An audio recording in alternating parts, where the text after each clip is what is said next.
Septītā mēneša investīcijas, kas ir 2024. gada aprīlis. Kā vienmēr es investēju Realty Income, kas ir nekustamie īpašumi, un kuri maksā vienreiz mēnesī dividendes. Attiecīgi, investējot katru mēnesi, es arī katru mēnesi palielinu dividendes, kuras es pēc tam uzreiz reinvestēju Cisco sistēmas, lai vairāk diversificētu savu portfolio, lai man būtu arī Eiropas, jeb konkrētāk Vācijas akcijas. Es sāku investēt Eckert & Ziegler medicīnas iekārtas.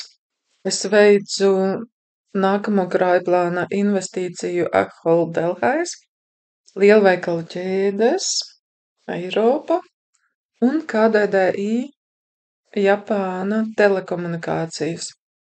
Par šo investīciju es plānoju paņemt peļņu no kursa pieauguma maksimāli ātri, jeb tiklīdz kā tas būs iespējams.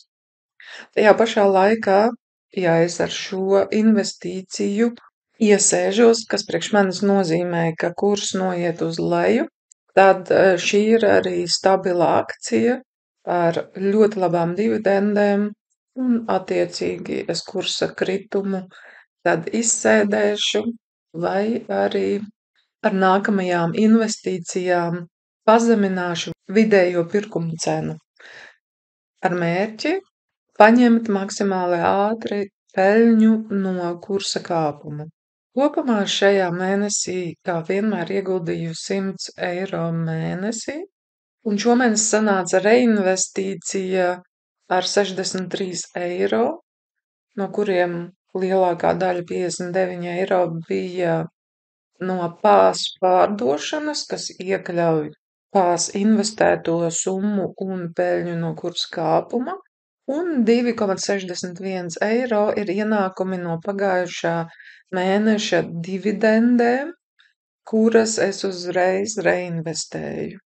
Attiecīgi katru mēnesi ātrāk un ātrāk sāk iegriezties salikto procentu efekts. Un kā ir ar tevi? Vai salikto procentu efekts jau ir sācis strādāt tavā labā?